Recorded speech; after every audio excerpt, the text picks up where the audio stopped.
அந்த சீரழியக்கூடிய இளைஞர்கள், இன்னைக்கு வழி தவறி செல்லக்கூடிய இளைஞர்கள், இதுக்கெல்லாம் முக்கிய காரணமாக இருக்கக்கூடிய சமூக வலைதளங்கள், அதனுடைய பாதிப்பை பற்றியும் அதனால் சீரழிந்த இளைய சமுதாயத்தை பற்றியும் கூறுவதற்காக நஹீமுர் ரஹ்மான்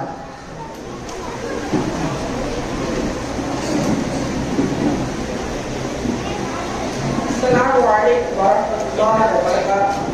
وعليكم السلام ورحمة الله وبركاته. الحمد لله رب العالمين والعاقبة للمتقين ولا عدوان إلا على الظالمين والصلاة والسلام على أشرف الأنبياء والمرسلين وعلى آله وصحبه أجمعين. எனக்கு கொடுக்கப்பட்டுள்ள தலைப்பு சமூக வலைதளங்களும் சீரழியும் இளைய சமுதாயம். நல்லொழுக்கமான வாழ்க்கை வாழ ஆசைப்படுவதற்கு சுயகட்டுப்பாடு அவசியமான ஒன்றாகும். நீரில்லா உலகை எப்படி கற்பனை செய்ய முடியாதோ அது போல சுய கட்டுப்பாடுக்கு நல்லொழுக்கமான வாழ்வை கற்பனை செய்ய முடியாது. சுய கட்டுப்பாடு என்பது ஒருவர் அவசியமற்ற பாவ செயல்களில் ஈடுபடுவதை விட்டும் தமது புலன்களை கட்டுப்படுத்திக் கொள்வதாகும். இன்றைக்கு நிகழும் பாவ செயல்கள் அனைத்தும் புலன்களின் தூண்டலின் பெயராலே நடைபெறுகின்றன. விபச்சாரம், திருட்டு, அவதூறு, பாலியல் சின்னங்கள் என்ற அனைத்துக்குமான காரணம் புலன்களின் தூண்டலாகவே இருக்கின்றது. இத்தீமைகள் புரிவதிலிருந்து விலகும் என்போர் புலன்களின் தூண்டுதலுக்கு பலியாகி விடாமல் அவற்றை தம் கட்டுப்பாட்டில் வைத்திருக்க இஸ்லாமிய மார்க்கம் அறிவிக்கிறது. அனைத்து புலன்களுக்கும் குறித்து அல் குர்ஆனும் அண்ணன் நபியாகவும் போதிக்கிறார்கள். எந்தெந்த புலன்களால் தனக்கும் தான் சார்ந்த சமூகத்திற்கும் கேடுகள் உண்டாகுமோ அவற்றை தம் கட்டுப்பாட்டில் வைத்திருக்க நபி ஸல்லல்லாஹு அலைஹி வஸல்லம் அல் குர்ஆனும் போதிக்கிறது.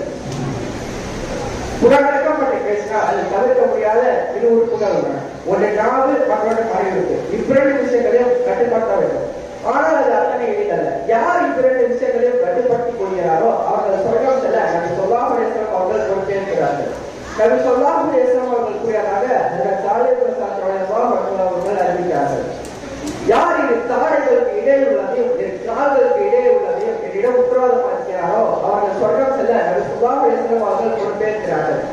இந்த ஹதீஸின் மூலமாகவே நாம் இவ்விரு விஷயங்களை கட்டுப்படுத்திக் கொள்வது எவ்வளவு சிரமம் நிறைந்த காரியம் என்பதை நாம் அறியலாம். விபச்சாரத்தில் முறையான சட்ட அனுமதி வழங்கப்பட வேண்டும் என்ற உரிமை குரல்கள் எழுப்பப்படுவதிலிருந்து இந்த சமுதாயம் எதன் பிடியில் இருக்கிறது, எதன் கட்டுப்பாட்டில் இருக்கிறது என்பதை நாம் அறியலாம். குடும்ப தகராறு, சொத்து பிரச்சனை, ஏன் கொலைக்கான காரணமாக கூட நாமும் அதன் இருந்து வெளிப்படும் தனித்த வார்த்தைகளும் காரணமாகிறது. எனவே தான் நபி ஸல்லல்லாஹு அலைஹி வஸல்லம் அவர்கள் இவ்விரு புலன்களையும் கட்டுப்படுத்திக் கொள்வதற்கு சொர்க்கத்தையே உத்தரவாதம் அளித்துள்ளார்கள். இவ்விரு விஷயங்களில் எல்லை மீறலால் ஏற்படும் மறுமை விளைவை கூறும் மற்றொரு ஹதீஸை காண்கிறோம். நபி ஸல்லல்லாஹு அலைஹி வஸல்லம் அவர்கள் கூறியதாக ஹஜ்ரத் அபூ ஹுரைரா ரலியல்லாஹு அன்ஹு அவர்கள் அறிவிக்கிறார்கள். நபி ஸல்லல்லாஹு அலைஹி வஸல்லம் அவர்களிடத்தில் எது மனிதரை அதிகமாக சொர்க்கத்தில் நுழைவிக்கும் என்று கேட்கப்பட்ட போது நபி ஸல்லல்லாஹு அலைஹி வஸல்லம் அவர்கள் இறையச்சமும் நன்னடத்தையும் என்று பதிலளித்தார்கள். நபி ஸல்லல்லாஹு அலைஹி வஸல்லம் அவர்களிடத்தில் எது மனிதனை அதிகமாக நரகில் சேர்க்கும் என்று கேட்கப்பட்ட போது நபி ஸல்லல்லாஹு அலைஹி வஸல்லம் அவர்கள் நாமும் மறைவிருக்கும் என்று பதிலளித்தார்கள். இந்த இளைஞர்கள் தங்களது பிரகாசமான எதிர்காலத்தை பாழாக்குவதன் பின்னணியில் இவ்விரு புலன்களும் மிக முக்கிய பங்கு வகிக்கிறது. அந்நிய பெண்ணிடம் பேசக்கூடாத பேச்சுக்களை பேசுவதற்காக கேர்ள் ஃபிரெண்ட் என்ற நாகரிக பெயரில் அந்நிய பெண் தொடர்பை பல இளைஞர்கள் இருக்கிறார்கள். அப்படி கேர்ள் ஃபிரெண்ட் வாய்க்கப்படாதவர்கள் அதற்காக கடும் பிரயத்தனங்களை மேற்கொள்கிறார்கள்.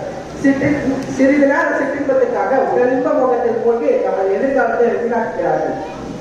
ஒரு காலத்தில் பள்ளி கல்லூரி முடிந்த மாணவ செல்வங்கள் வீட்டிற்கு வரும்பொழுது வீட்டிற்குள் வராதபடியே வீட்டிற்கு வெளியே இருந்து தமது பைகளை வீட்டிற்குள் வீசிவிட்டு விளையாட செல்வார்கள். மாலை முழுக்க வேர்க்க விரிவிக்க ஓடி ஆடி விளையாடுவார்கள். இருள் சுழலும் வீட்டிற்கு வந்து நன்கு சாப்பிட்டு நன்கு உறங்குவார்கள். இது யாவும் 9 மணிக்குள்ளாக நடந்து முடியும். ஆனால் இன்று நள்ளிலும் தாண்டியும் போதைக்குள் போனேன் சுண்ணக்கான இளைஞர்களே அதிகமாகிறோம். முன்னர் அவர்களை பார்ப்பதற்கு கார்கள் மட்டுமே சான்றுகளாக இருந்தன. ஆனால் இன்று பேஸ்புக், வாட்ஸ்அப், ட்விட்டர் போன்ற சமூக வலைதளங்கள் அதற்கு உழைத்திருக்கின்றது. இந்த சமூக வலைதளங்களில் அக்கௌண்ட் வைத்திருப்போர் தப்போடு செய்து உண்மையா பொய்யா என்று அவதானிப்பது கிடையாது. தனி மனிதரை பற்றிய பொய்யான செய்தி ஒரு புறம் இருக்கிறது. ஆனால் நபி ஸல்லல்லாஹு அலைஹி வஸல்லம் அவர்களை பற்றிய பொய்யான கட்டப்பட்ட செய்தி வந்தால் கூட அவை ஹதீஸ்கள் என்பதை போட்டு வேகமென்று பார்ப்பதை நாம் அறிவிக்கிறோம்.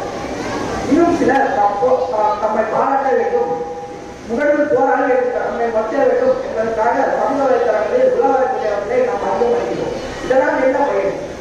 சப்போர்ட் பதிவின் மூலமாக தப்பான விஷயங்களை பார்ப்பாமல் ஹலாலான